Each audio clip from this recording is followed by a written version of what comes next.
Ready. You ready? Yes. You look beautiful. You fix your hair? Yeah. Okay. Perfect. Welcome back, y'all. Today is December 5th, aka Vlogmas Day number 5. I do not have a Vlogmas Day number 4 video because it landed on a Sunday and I wanted to take Sunday as a rest day. It was a very yet fun, hectic weekend and I just wanted to sit around, watch some movies, and bum around with my husband and my 2 daughters. Initially, this video had started off with me and Denali, my oldest daughter. We were going to be coloring cookies together, but bye. But she decided to play hide and seek with daddy. So I relocated rooms so that they can have the rest of the house and make noise.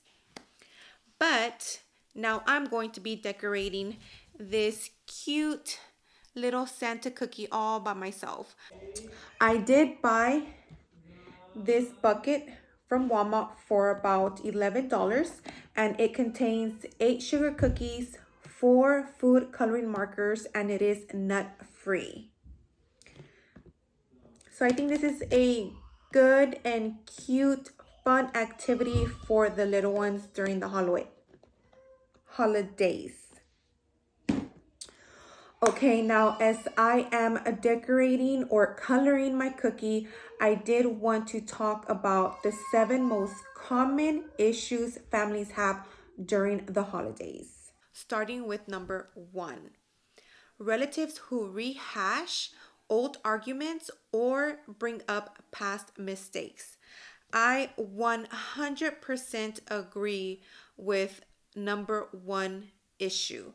The reason why is because I come from a family that does that a lot. Now, we have gotten better, but I know that we can do much better. And the reason why I feel that we have gotten better is because we decided to shrink our circle. And we have also decided to say yes to certain events or say no to certain events. If we know that we're going to be around people that like to bring old arguments or want to try to rehash an old argument, I just rather not attend because an event like a birthday party, Thanksgiving, Easter is not the time or the place to try to rehash any issue or to make up about any issue. I will decline or I will simply not go. Period. And it's funny because when I brought my husband, which was my boyfriend back then, when I would bring him around my family events, he would always say the same thing after leaving. Damn, I can't believe y'all are still talking about that. I can't believe y'all are still bringing up what happened in the past. I cannot believe that there's no solution to y'all problem. And he lives for it. He lives for the drama because he's not involved. But it gets pretty old pretty fast. So the solution to that is to simply not go where you're not wanted or not go where you know there's going to be too much drama. And that's it. Moving on to number 2. Disagreements over how the kids in the family should behave or be disciplined. This is a hard one because I agree and disagree. The reason why is because as an adult, as a parent, you should have an idea of how you want your kids to behave in someone else's home.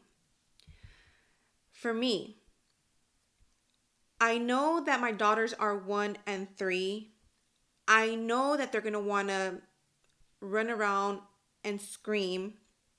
But the way that we are teaching them is we don't go to somebody else's house and act like a fool. We don't touch things. We don't grab things and throw them. We have to ask for permission, whether it's for a bottle of water or if it's to watch TV. We don't run around the kitchen. We don't scream like crazy when people are having conversations or talking. Now, I know this is very hard because they're small, right? But I'm the type of parent that will be behind their kids. If my daughter goes outside, I'm going outside. If I'm not outside, she's not going outside. If she's going upstairs, I'm going upstairs. If I don't like other kids to come to my home and be grabbing their toys, be grabbing the pillows and throwing them around, running around and screaming, making echoes while I'm trying to have a conversation, then I don't want my girls to do that in somebody else's home. However, I will not tell another parent what to do and how to do it. If it's in my home and if I don't see the parent disciplining or putting their kids on check, then I'm going to take it like you want me to do it since you're in my home, and I am going to say something. I really try to restrain myself, but I've learned that nothing is going to change unless you say something. But that's a very tricky topic because there's parents that are okay with you saying something and disciplining their kids, and there's others that don't. Number 3, relatives who put pressure on others about the future. I'm assuming this one is talking about when the aunt or the uncle ask you, what are you doing? Are you working? Are you in school? I have to admit that when it comes to my cousins, because I am the oldest from my cousins, I do ask, when I haven't seen you in a long time, I do ask, what are you doing now? Did you start school? Are you in school? I don't put no pressure, but I do put my 2 senses in where I feel that you are slacking when it comes to school, because I 100% believe in education, and I will comment saying something like, it's never too late to go back to school. Working is great. I think you should work, but I also think that you should go to school or get some type of education, whether it's a trade or a certificate, anything that can help you succeed in the future. But I never want to pressure somebody. If somebody takes that as pressure, I don't mean to pressure anybody. It's just that I have a lot of family members that have a lot of potential, and I see them slacking off and I don't understand why. Like, there is no reason to be slacking off like today. I just don't comprehend it. If the issue is money, I always say there's a way, and not to be scared that there's a way. So I somewhat disagree with number 3, but I can see why certain family members feel like they're being pressured by other relatives about their future. And I just think that it's because there's no other conversation to have, and it's the easiest conversation to bring up when it comes in regards about your future. Number 4, conflict over whose family you'll visit in a new relationship. Thankfully, it hasn't been a conflict for me and my husband, but I can see why it can be a conflict, especially if you come from a family that both sides do celebrate the holidays. When I started dating my husband, we celebrated with his family and with my family. Now, I didn't get to celebrate with everyone in my family just because, now that a lot of us are grown and have our own place that we call home, people want to host Christmas at their home, and that's just crazy. I am not going to be driving from house to house trying to celebrate with the whole world. So, me and my husband did come to an agreement. But now that we have daughters, we want to make our own traditions. We have our own values apart from any other family member. And we, as harsh as this sounds, we don't care what other people say when it comes to us not attending their event, because we are our own family and we don't care to celebrate with other people's families, um, when we can't even celebrate with our own family. Yes, it's nice and we have fun when we go, but there also has been a lot of times where it's just awkwardness. And I feel that me and my husband have experienced that one too many times for us to be like, okay, we'll be there. We have changed, people have changed, and we've learned that we don't need to attend every event. Yes, it does suck that we can't attend every event, but right now in our stage, thankfully, me and my husband know what we want, and we try to meet each other in the middle.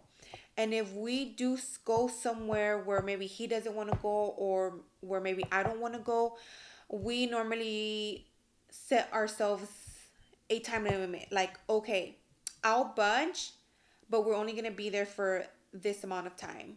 The same with him. I'll budge, but I don't want to stay past, you know, these many hours. And that has worked for us. But I do know some people that struggle with that because, on one side, this person doesn't want to miss their holiday traditions with their family, and the other person doesn't want to miss their holiday traditions with their family. But I think it's time for married couples and anybody who is in a relationship to learn how to start communicating, because that's the biggest issue, is that people don't know how to communicate. And both grown adults need to tell each other what they want as their values. Like, obviously we can't have all the cake and the cherry on top, if that's how you say it. But definitely, I don't see it working out if the husband is like, no, we're gonna go to my mom's, we're gonna go to my dad's because this is how it's always been. Or if the wife is like, no, we're gonna go to my mom's, we're gonna go to my dad's because this is how it's always been. Mm-mm. When you marry, when you become one, in my opinion, that goes out the door. The two need to unite and make their own traditions. And if they can fit in their parents and if they can fit in the other parents, then awesome, perfect. But if not, make your own traditions. Host the holidays in your home and invite your parents to come to your home. And if they come, awesome. If they don't, too bad. Number 5, arguments or anxiety over how much to spend on gifts. That's me. I 100% agree. Every year, I set myself a limit. I discuss it with my husband because we're going to be gifting together, not me gifting him or her or him gifting him or her. We're gifting as a family. So I write down everyone's names that we're going to be gifting a gift, and I give myself a limit. I discuss it with my husband if we agree or don't agree. You always have that one family member that can gift more and wants to gift gifts at the higher end, and that makes me feel a certain way. Like, that makes me feel that my gift is maybe not going to be enough for you, and vice versa. When I do give a nice gift and I receive something on the lower end, I'm not trying to be I'm not trying to be ugly and sound like I don't appreciate a gift, but it really sucks when you receive a gift that you're never going to use, you're never going to wear, you don't play with, that you don't eat at that restaurant. That's just a hint that they don't know you and that maybe y'all shouldn't be giving gifts. You know what I mean? Like, we live in Texas. Don't gift me a scarf or a beanie when it doesn't get that cold here. And if it gets cold, it's only for like a week or two. That's it. You just know. You just know when you give a gift, you just know whether they put some thought to it or they just simply went to Ross and grabbed anything, you know, on their site. Um, it's starting to get really hard because my husband is one of those gifters that he doesn't put too much thought into it, and he's like, just get whatever. So that's why I'm the one that's mostly in charge about, getting the gifts and wrapping them. Now, I'm all about giving essentials like toothpaste, body wash, shampoo, what else? Gift cards to Starbucks, Target, Walmart, the main stores that people shop at. And you're gonna need toothpaste to brush your teeth. You're gonna need body wash to when you take a shower. Shampoo, you're gonna run out of shampoo. Here's an extra. I would not get offensive if I received that stuff. I would gladly take that stuff. Hey, if you want to buy me some pads, buy me some pads. If you want to buy me some, oh, I like loungewear, definitely like loungewear, sweaters, basic needs that that you are definitely going to use. Kind of like insurance. Everyone's going to need insurance, right?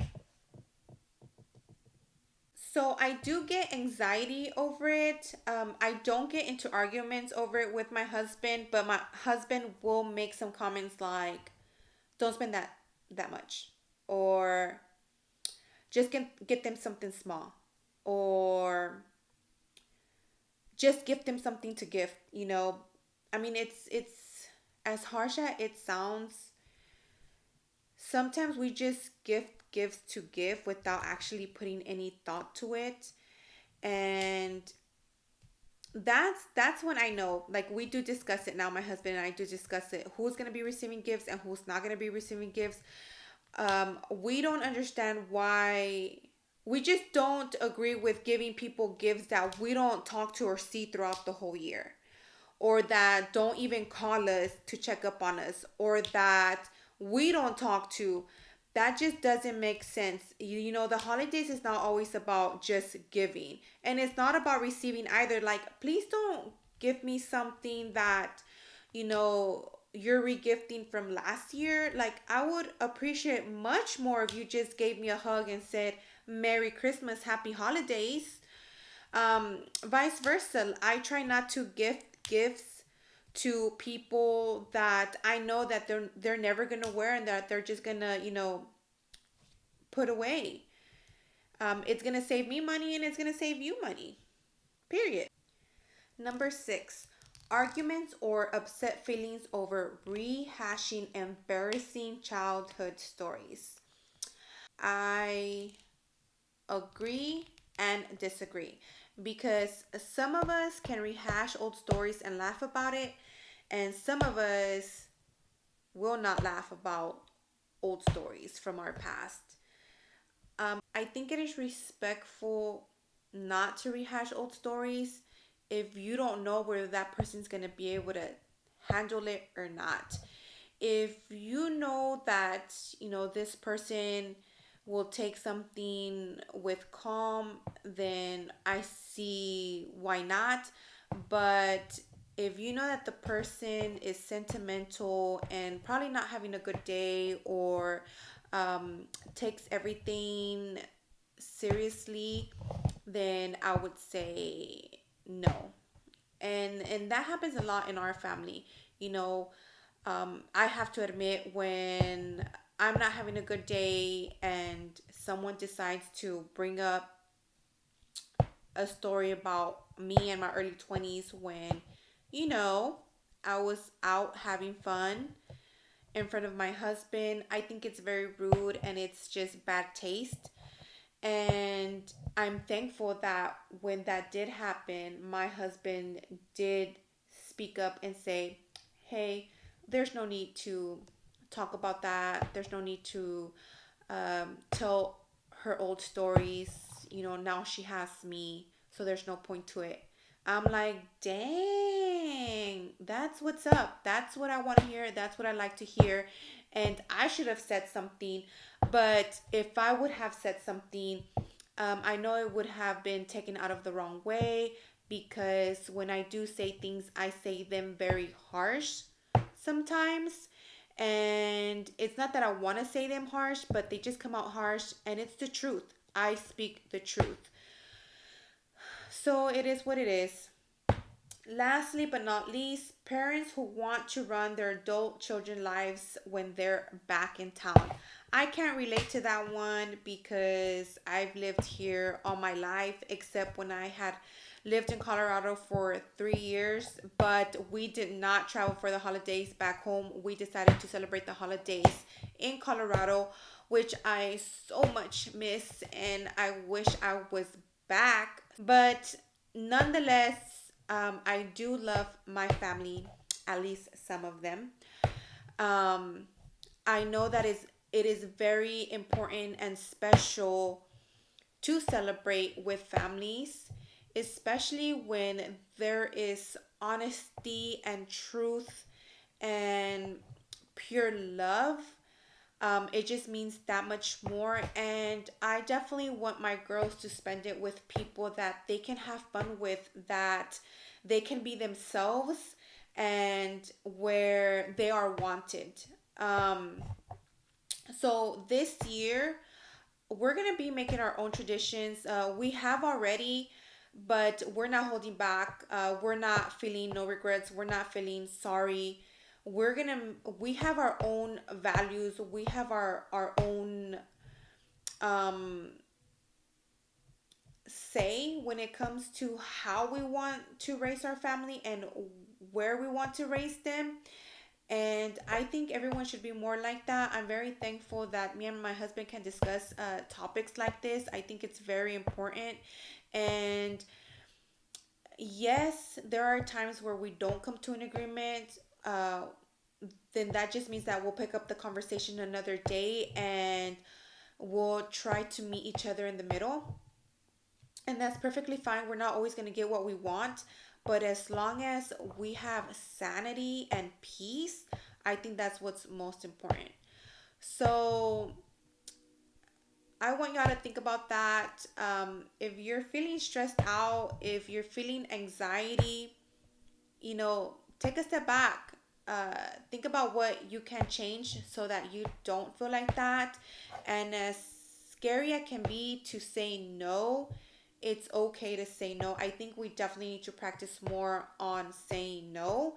And I think we definitely need to practice on telling other people our needs versus them assuming our needs. And sometimes my needs are not you. Wait. I forgot to show y'all the end result of my cookie. Listen, I only have four colors: red, blue, green, and yellow. I tried to do the best that I could with the four colors. I didn't color his beard just because I wanted it to stay white so that everyone can see that that's his beard. And this right here is the his Santa bag, his gift bag, and I decided to highlight like his hat, his gloves with the color blue, his shoes. I left his belt white. I colored the stars and the snow green and yellow. I don't know if y'all can see. Uh, I mean, it's cute. It's cute. You can tell it's Santa. He has green cheeks, not red. But it is what it is. I think it's cute and I'm still gonna eat it.